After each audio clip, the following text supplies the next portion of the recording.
Graças a paz, meus irmãos. Vamos aí para mais uma devocional nossa. Espero que Deus nos abençoe.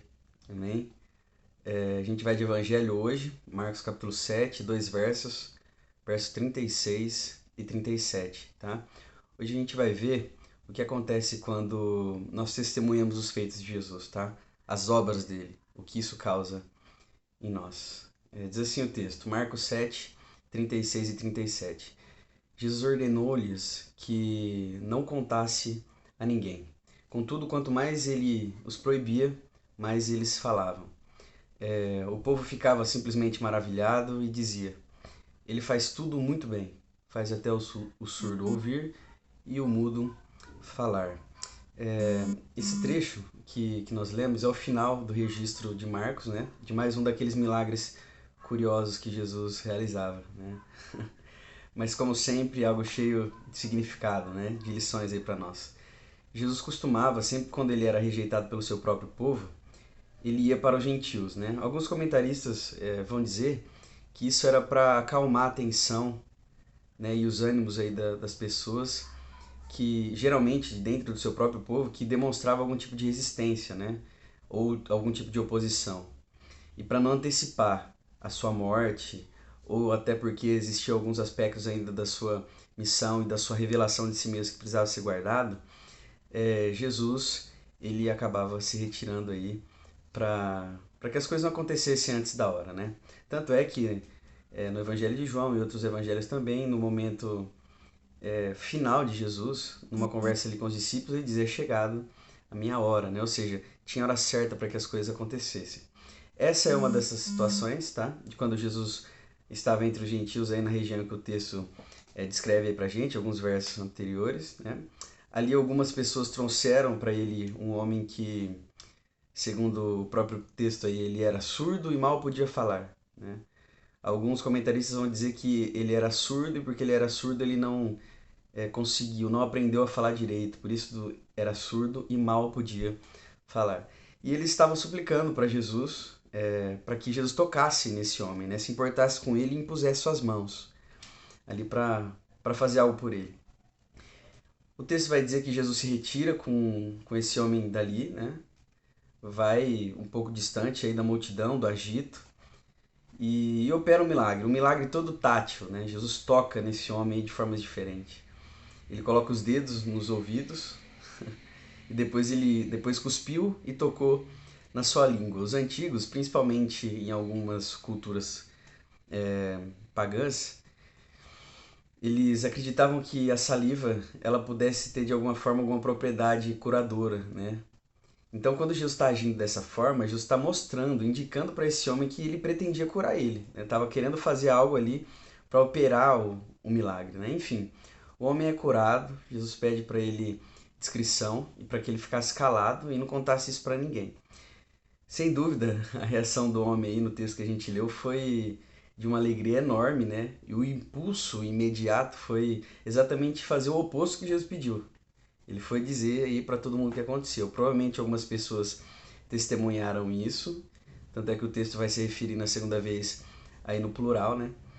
Para Jesus continuar insistindo para que eles não falassem nada. Essa era a instrução de Jesus: não diga nada.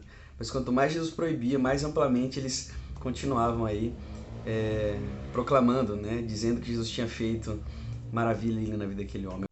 Isso não indica que eles estavam sendo desobedientes, né? Não, eles simplesmente foram incapazes de conter aquela alegria, né?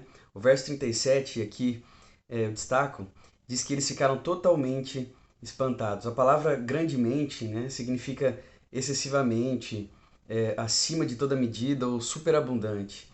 E surpreendido ou maravilhado, dependendo da tradução, significa ser atingido com espanto, né? Isso quer dizer que ao ver o que Jesus fazia, as pessoas ficavam boquiabertos, né? Incapazes de se conter. Algo acontecia com elas que as movia em um ímpeto, né? De euforia, enfim. E cheio de entusiasmo aí o povo dizia, né? O que o texto registra aí pra gente. Ele faz bem todas as coisas, ele faz até os surdos ouvir e os mudos falar. Bem, traduz a palavra grega aí que significa com razão, né? Ou algo que é feito corretamente, de forma adequada. As pessoas comentavam sobre a perfeição daquilo que Jesus fazia. Jesus nunca falhou, né? Ele era perfeito o tempo todo em tudo que ele fazia. Isso que a gente está precisando, meu irmão, é ver mais das obras e dos feitos de Deus. É isso que nós estamos precisando nesse mundo cinzento, né? De dores, de más notícias. É testemunhar os feitos de Jesus, as ações dele e os seus milagres, porque isso vai restaurar a nossa vida e vai colocar em nós esse sentimento de alegria, né?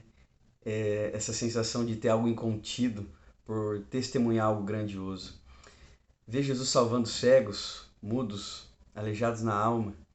Ver Jesus colorindo aí, trazendo cor para a palidez dos ossos tristes, de luto, sem esperança. É isso que a gente está precisando.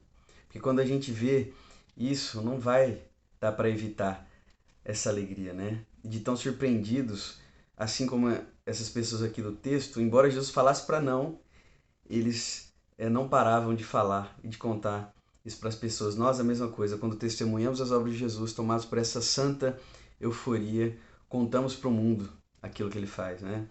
Jesus é o remédio que a gente precisa, que o mundo precisa. Enquanto as pessoas que Jesus curou fisicamente durante seu ministério tinham razão para se alegrar, né? Num espanto momentâneo,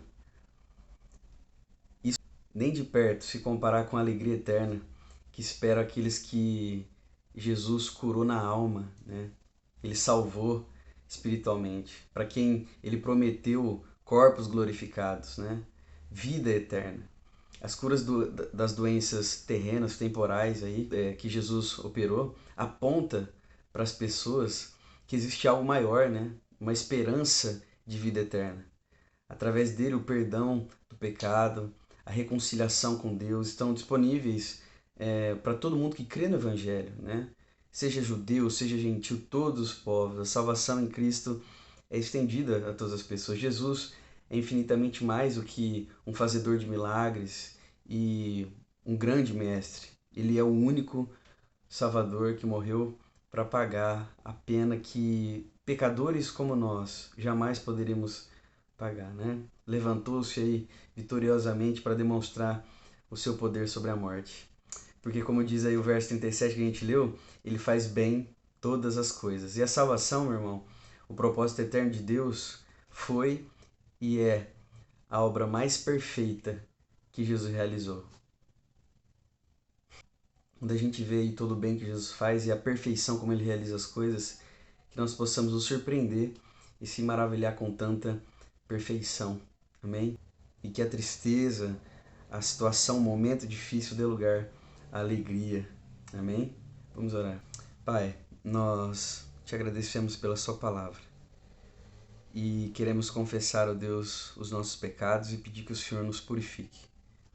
O Senhor é fiel e justo, diz a sua palavra, para nos purificar de toda injustiça. Por isso nós confessamos ao Senhor, crentes em Jesus Cristo, na pessoa de Jesus, aquele que é a propiciação pelos nossos pecados.